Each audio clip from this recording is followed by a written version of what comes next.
everyone, welcome to Briar Haus Writes. I'm Becky Parker, and today it is my honor to be able to have with us the acclaimed author of at least 5 books of fiction and over 100 publications in anthologies and numerous magazines, Mr. Robert Garner McBrearty. Welcome to our program, Robert. Hi, Becky. Hi. Hello, everybody. Robert, please tell us a little bit about yourself. Oh, wow. Well, these days I live in Louisville, Colorado, with my wife. And Louisville's close to Boulder, Colorado. And we have 2 grown sons. And I used to teach at the University of Colorado. And but now I'm really just been focused on my writing. And oh, just telling you a little bit, I grew up with 5 siblings. We had a very lively household, and I think I was pretty much a normal kid. A lot of sports and all that, baseball, football. But I like to read a lot, so that was kind of a big thing. And my mother was a real big reader, and she really encouraged reading a lot. So sometimes when I think back upon getting going as a writer, I really think it had a whole lot to do with my mother reading to us. She'd get all the kids together and read, and she'd read in like a real kind of dramatic voice, changing the accents and the emphasis. So she was a bit of a pretty good actress in a way. So I think I grew up with sort of a kind of an early love of language and reading. Did you ever have any other jobs? I think I read once that you were a dishwasher at one point. Oh yeah, yeah, yeah. That was a big one for me. I actually had a lot of different jobs. I had gotten out of graduate school from the Iowa Writers Workshop. Mhm. And back, I guess I was in my mid 20s. And I didn't really want to go into teaching at that point.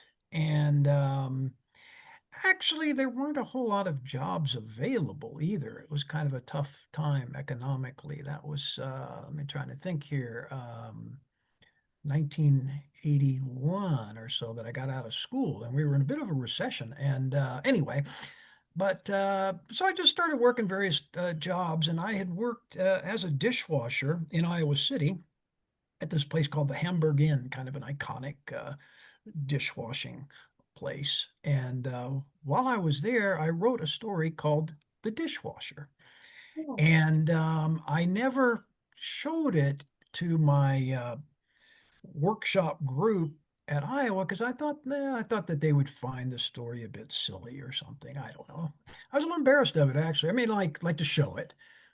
And then I was looking at it a couple of years later, and I went, this is kind of funny in a way. It was kind of a sort of a take on dishwashing of like sort of like looking at it as the opposite point of view, like it was a real glorious sort of job. I think the story begins something like, I'm a dishwasher in a restaurant. I'm not bragging. It's just what I do. And kind of written in kind of a deadpan voice in a way. So anyway, I looked at that story and I sent it to, I thought, well, Southerners have a sense of humor, so I sent it to the Mississippi Review, and it was my first published story. And then that year, it was picked up by the Pushcart Prize, which was really a big honor for literary short story writers. So, anyways, my first story. So I also had kind of a fondness for dishwashing. And even after college, then I moved around quite a bit, and I discovered I could usually get a job as a dishwasher. And so I did that quite a bit. Actually, when the story was published in the Pushcart Prize, I was working as a dishwasher again at that point in Santa Fe, New Mexico. So everybody was very excited about my story about being a dishwasher while I was still being a dishwasher. Well, So, the Pushcart Prize is an incredible honor to be able to have, and for it to be your very first published piece, that's an amazing accomplishment. oh, thanks, Becky. Yeah, it was huge. I mean, it was kind of a huge calling card in a way too, because then later when I tried to or started to do some teaching, mostly as an adjunct faculty at various colleges. They would Hmm. always look at that pushcart prize, and that meant a lot and to them, and so it turned out to be extremely beneficial to have gotten that prize. I guess the downside is like in some ways I wouldn't say necessarily the biggest prize you've ever gotten, but certainly among them. And it's It like, is. well, gosh, after all these years, I've never gotten back into pushcart, and I keep going. I want to get back into the pushcart prize again, but But you've won so many. Like you've the Sherwood Anderson Foundation Fiction Award. You've been a fellow at McDowell and Fine Artwork Center. Of all of these honors that you've been given, can you tell, especially um, which one, and if they may be all particularly important to you, but which one, really means something to you? gosh, well, it's the pushcart I mentioned that was really big. Um, the Fine Arts Work Center in Massachusetts. That was really huge because that was it was a 7 month block of time of a fellowship. So it was a long fellowship where you go there and you live in Provincetown among other artists and writers. There were like 20 of us there, and it Oh, was wow. just such an incredible creative time.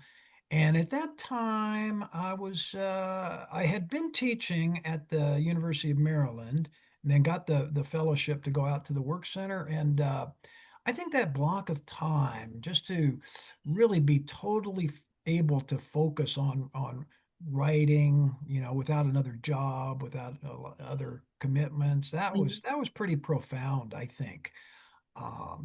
How did that Because impact your family life? Were you married at the Oh, time? well, yes, actually, I was married, and our first son was on the way while we were there. Oh, wow.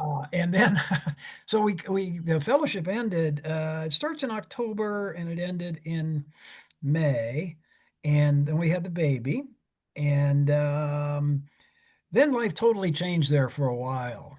You I know, bet. I had no money. The fellowship was over. We had no money. We had a baby.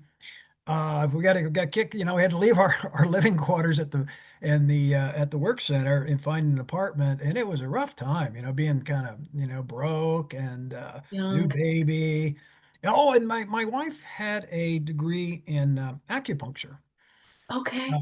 She had gotten that while we lived in Maryland, and so we were thinking, well, I think maybe we need to move, and so we picked Boulder, Colorado, which she had actually been out to when she took her exams to become an acupuncturist. And she said, that's a nice, I thought we like it. I like it out there. And we thought that would probably be a pretty good place for her to start her practice. It's kind of a city that's open to, I would say, alternative medicine, that kind of Okay. thing. And so we moved out again, with hardly any money, and fortunately, let's see, I got a job at a community college almost right away. Started teaching there. She was getting her practice going. We had the babies, but there were some really lean years in there. Hmm. And then I got hired by the university, and then she got her acupuncture practice kind of really took off, and we were in a better place. But it was a little lean there for a number of years. When you are writing, especially now that you're back, you're able to do it more full time. Yeah. What is your like typical day, like your writing process? Well, I try to get going pretty early in the morning. Yeah, I get up about 6, and then takes me about an hour. I don't know, walking around, reading a little bit, maybe drinking a little coffee, and then about 7, I try to get underway with my writing, and I work for maybe 2, 3 hours. Take a break, get some lunch. Sometimes there's appointments. I like to get some exercise, so I'll go run or walk or lift weights or something like that, and then try to get in another writing session in the afternoon for another couple hours. Um, so, sometimes I'm more into it than other times, so I'm not real rigid about it. Right now, I've been working on this new project, a novel, which I don't usually do. I tend to be writing more stories. So this novel has got me really kind of engaged, and just kind of keep going through it throughout the day. And sometimes I think I'm going to work for 20 minutes, and then it turns into 2 hours. And What's the novel about? oh, I'm going to keep that one secret for now. Ah, I don't blame you. That makes people Well, more intrigued, Robert. well, it's more it's more like when I describe it, it doesn't sound very good to me. So it's like I think maybe I either learned how to describe it better or something. When you are writing though, and is Yeah. there any challenges that you have to overcome, like maybe research or when you're doing your short stories? Is there a particular topic that just kind of grabs your interest that you really want to cover, or are you pretty much just interested in all kinds of things? Oh, well, actually, so the great thing about writing short stories is that I can really bounce around from one thing to another. So it's sort of like what's grabbing me at a particular time, and it sort of bounces around really. And then on a novel, I guess you sort of get hooked into a certain, plot line and whatnot that you have to stay somewhat consistent with, even though, you can create some tangents and things. Hmm. Um, but I guess that's one of the challenges with the novel then saying is trying to stay focused on this particular story. And the short stories, really, I give myself a lot of freedom to see, what's interesting me most at a particular time. And Like sometimes when I'm blank. Well, when you are writing Yeah, yeah, a story, especially like a short story, and you have yeah, to have so many words and that kind of thing, like from yeah, start to finish, yeah. do you have to do a lot of edits, or does it just automatically come to you? Like, Oh gosh, it really varies. Like sometimes stories come to me pretty clean. That is, there'll always be some rewriting, but it's almost like there are some that don't take that much rewriting, hmm. and then others that take a whole lot. And some of the ones that take a whole lot, it might not all be done at once. That is, maybe it's a story I work on, set it aside, work on something else, come back to it. So kind of working that way. I've had some stories that have taken years to write Oh, just because not that I would be working on them that whole time, but it would be like there was something missing or something that needed to be done, or I had to rethink it. And I've had good success with stories that have sat around for quite a while, sometimes maybe even like 10 years. And then I go back and read it and I go, oh, I think I see now what I need to do. And sometimes it's just language, like doing some good editing on it. But sometimes it's like you go, okay, I see this had a whole missing piece, or it needed another scene, or it needed a different ending, or it might be different issues. And sometimes it takes a long time to really be able to see that clearly. so it's okay to ruminate and just kind of Yeah, ruminate. lay a piece Exactly. down, and then come Yeah. back to it whenever it's ready for you to come back to. That's right. That's right. And I said some of them come together. What I find sometimes is it's not that fair a process. Like some of my best stuff was written fast and easy, Hmm. and some of the ones I've worked on and worked on and worked on, I always kind of struggled with, and sometimes never really felt like I got them right. But Uh, they're still there though, so you can always go back and and maybe tweak their character or the plot line maybe, a little bit. yeah, yeah, Yeah. yeah. Tweak the character, add a character. Who knows?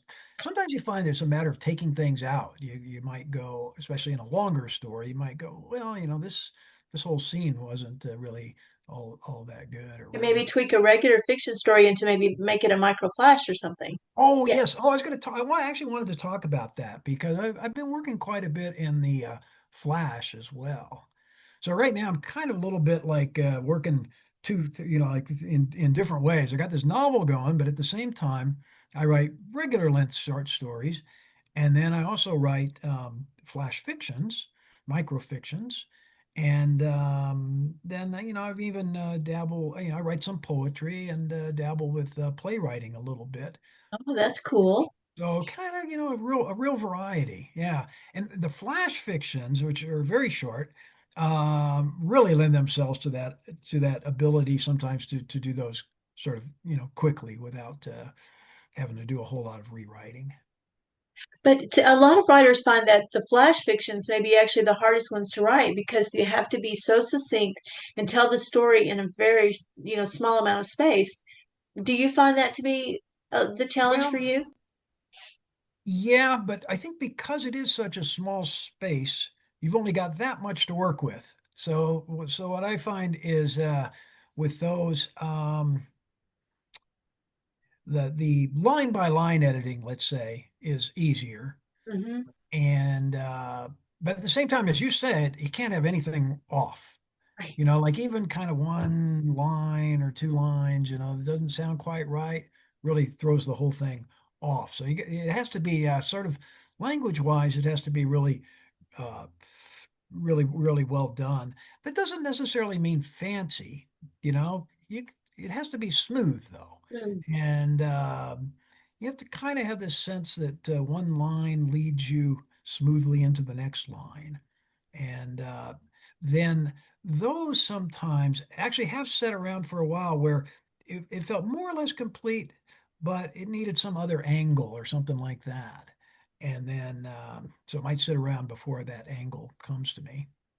Well, Robert, what advice would you give to a writer who is struggling to get the dialogue down, maybe the tone or realism? They're just really, no matter if they're writing a flash piece or a regular fiction Yeah. piece or a novel, and Yeah. especially like if you're writing a screenplay, Oh, how do you get that realism of the tone and dialogue down? yeah. Dialogue is it can be tricky because yeah, if you don't get the right sound, it really throws everything off. For one thing, I guess just read a lot, and especially books and stories that use quite a bit of dialogue, Mhm. and see how it sounds, and see what strikes you as authentic and interesting. Um, don't make the mistake of exactly replicating how people speak. I mean, you want to do that to a degree, but on the other hand, it's got to be a little bit more pointed. That is, you don't want a lot of like, "Hi, how's it going? How are you? Where are you going?" "Well, I'm doing," it's got to be sort of like both a replication in a way, so it sounds authentic, and yet somehow sort of streamlined, so it sort of carries the story forward at the same time. Like if you're writing for a Western, for example, Yeah. there's a lot of stereotypical ways that you assume that they would have talked back in the 1800s or something. Yeah, boy, that would be tricky. I think for that something like that, I think you'd have to do a fair amount of research to get the feel for that. Trying to think what Or a modern day Western for Colorado. yeah, yeah. So you've got to sort of try to get inside the character's head, sort of try to understand the character. Because really the dialogue comes out of the character. So in understanding the character, you start to say, well, how would that character speak? Um, Has there ever been a character that you've written about that maybe just completely surprised you by the time you got to the end of the story? oh, yeah, yeah. Actually, that's a lot of the fun. That's a whole lot of the fun. I mean, I always want to sort of know fairly early on the general way the story is going to go. Like I find if I just start writing with no plan at all, it just kind of fizzles after a while. Mm. But what I like to do is I have some sort of a plan, some sort of a direction, but then feel open to changing on things along the way. Like sometimes I don't know if it's going to turn out well for my main character or poorly, and Uh, that sort of actually sort of leaves me in somewhat suspense myself. mhm. So like they Um, may start out in a hero kind of a typical pattern, yeah. but then toward the end of the story, they may be like really messed up. They might be. Yeah, exactly. Exactly. Yeah. And it's kind of like it's sort of almost like you're having your own dialogue or interaction with the story. You're sort of seeing where the story kind of wants to go to. So you're both controlling the story and yet not entirely. The story's also is kind of controlling you to an extent too. Kind of like you're caught up in it. And I think that sort of makes writing sort of exciting for the writer. Like sometimes we talk about, well, interesting the reader, which is good. You always want to interest the reader. Right. I think the writer has to be engaged, like feel like, wow, I'm kind of really interested and excited about this myself. Like I And really then, like this character, or I really like the yeah, portrayal of right, this person. Yeah. right. I'm When interested. you are, I read somewhere where this person was talking about the story versus a movie portrayal of that story.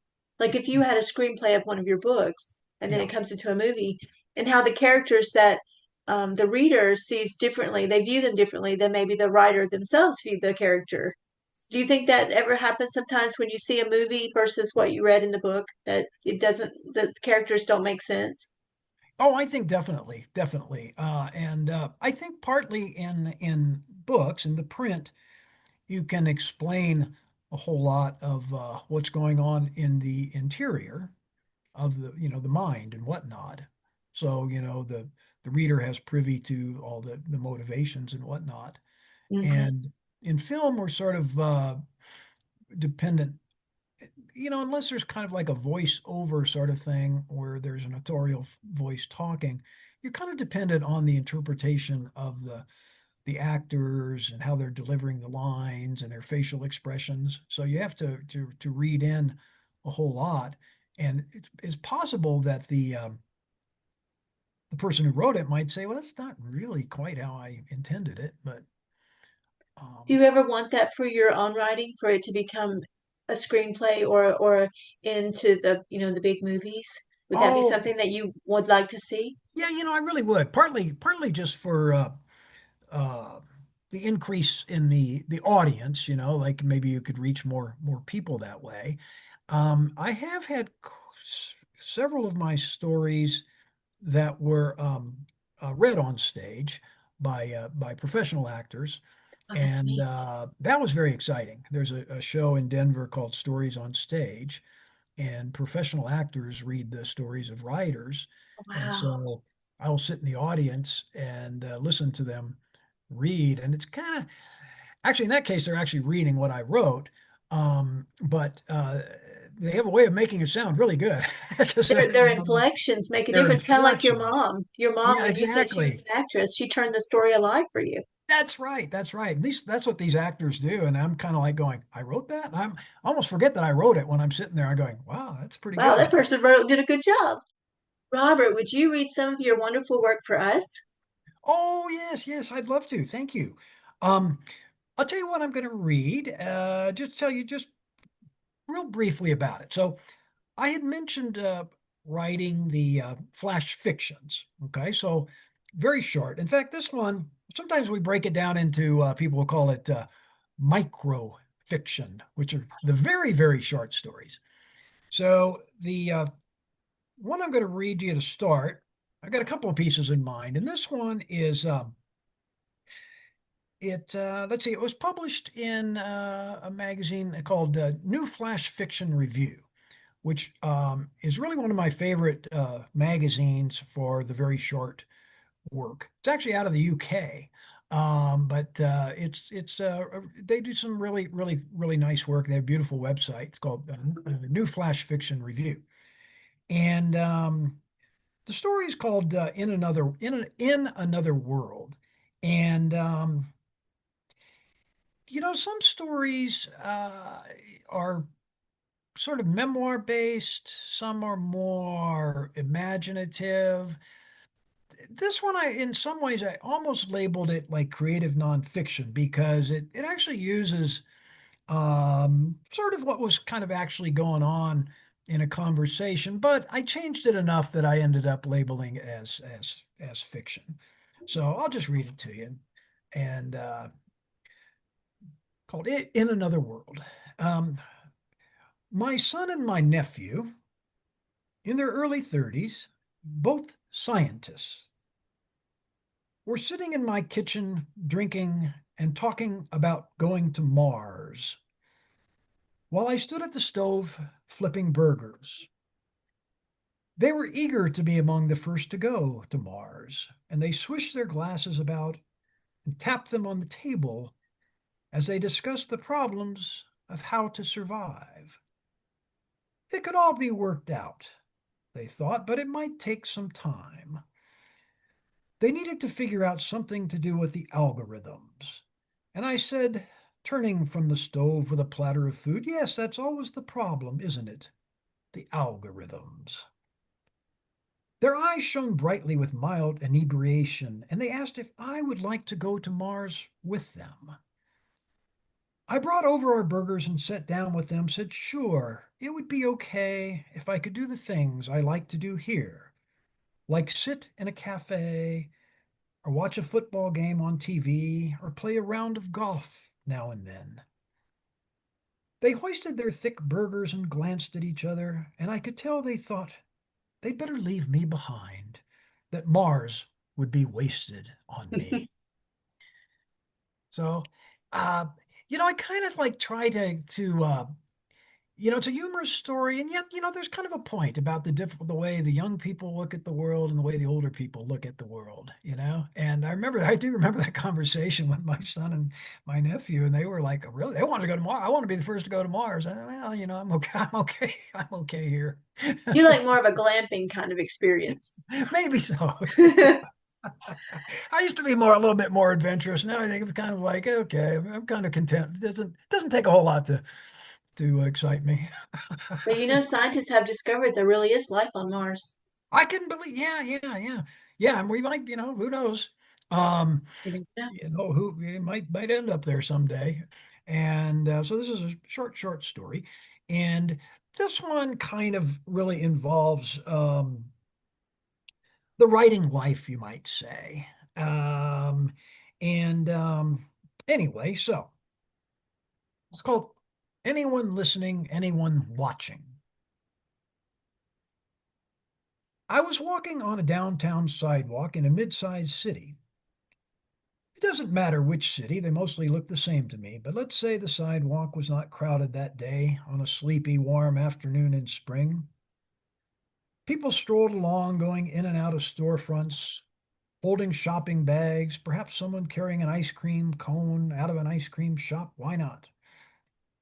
20 feet in front of me walked a tall man with longish white hair, artistic hair, as I thought of it.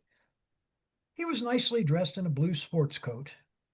In fact, he looked sporty. He had a jaunty stride, even though it was a slow stride.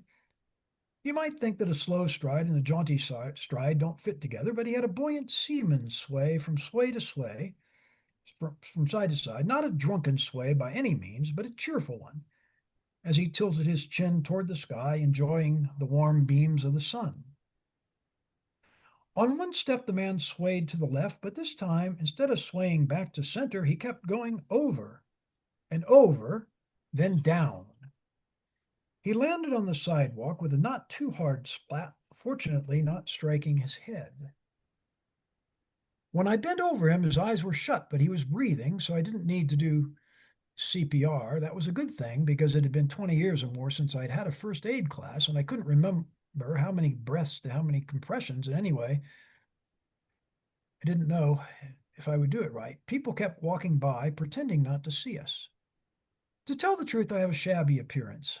This is less out of poverty than a certain lack of grooming. Since my wife left me, I'd forgotten to wash clothes, to change my clothes. So we were probably mistaken for a couple of derelicts. Do people still use that word? With one man drunkenly passed out on the street and a shabbily dressed man about to take his wallet. They wanted no part of us. But one woman paused and said, I'll call an ambulance. She pulled her phone out of her purse. I'm glad you're here to help him. Well, I don't know if I can be of any great help, I said. You're doing fine, she said, and continued walking, talking on the phone to 911, I hoped. The man's eyes fluttered open, clouded for a moment, then cleared. He had rather startling blue eyes. I was kneeling over him, holding his hand for lack of anything better to do. He was perhaps 10 years older than I was, and I could see myself a few years down the road taking such a tumble or having a stroke or heart attack a few years. Hell, it could be tomorrow, and I hoped that someone would stop by and at least hold my hand. He was coming around quickly, growing more alert by the second. Are you a doctor? He asked. No, I'm a short story writer, I said.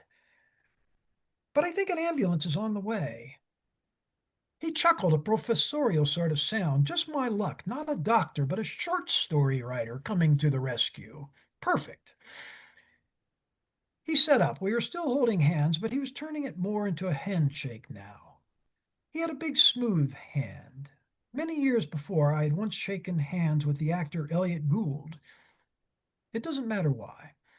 His hand reminded me of Elliot Gould's hand. It engulfed my much smaller hand.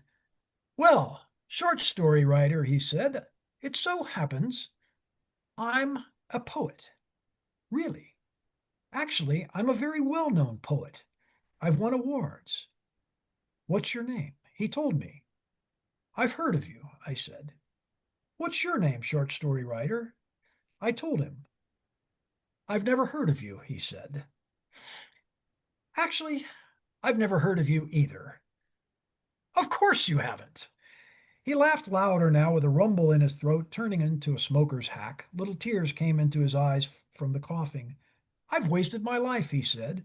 I've wasted my life too, I said. I was always haunted by the feeling that I was supposed to be special, despite all evidence to the contrary. Exactly. He was on his feet now. He was several inches taller than I was. At least you're tall, I said. I don't even have that. You're right. I wouldn't like being short, but you have better hair. Let's go have a drink. There's an ambulance coming, I said. The hell with the ambulance. I'm always falling over. Once you're on your feet, they don't do anything. I tried to persuade him to wait for the ambulance, but he walked down the street, signaling me to follow. I hesitated, then did so. We had a drink and then another, and we talked about our experience as writers, and we decided we would pool our talents and write a play. We became best friends. We went on to write the play, and as you know, the rest is history. The play was a great success, and then it was made into a smash movie, and I starred in the film myself because I needed a short actor, and Elliot Gould played the tall poet. And when we won at the Academy Awards, my poet friend and I went up together and talked about the way we'd met and about all the times along the way we'd almost given up, and the audience, no doubt including the ones at home, had tears in their eyes. What? You've never heard of the movie? What? You've never heard of me? By God, have I wasted my life? That's all. Thanks, Becky. That's great. Oh, thank you. Thank you. Yeah, I was kind of really playing around with, I've written several stories lately, I guess, about life as a writer, you know. I think writers can definitely sort of overdo that, you know. You don't want to always kind of come at it from that perspective, but you know, occasionally I kind of have fun with that, and looking at it in an imaginative sort of way. Well, and sometimes people think that writers are pretty narcissistic, you That know. can be, yeah. So I like when you said you've never heard of me. Well, I've never heard of you either. And I actually did meet Elliot Gould. Elliot Gould, the actor, was actually at that Stories on Stage show, and he I shook hands with him. He had a very large hand. He's a really tall guy, and very tall guy with a huge hand. And I remember that. It's funny how it's like something shows up in a story at some point. I wonder what he would think when if he thought that you had written about his hands and the Right. size. Interesting. Yeah. Yeah. Great actor. He was a wonderful Yeah. actor. Really a fine actor. Yeah. Well, Robert, tell me about how people can actually find your work. You have a Oh, website. yes. www. Robert Garner, Garner, McBrearty, McBrearty.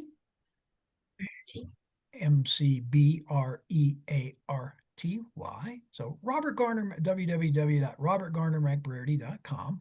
And that will take you to my website. And you can find out about my new book there, which is called The Problem You Have, if you can see a copy here, but not. Uh, Published by University of New Mexico Press. So this one just came out in 2025, so very, very new. And then my other books are all on Amazon. And can't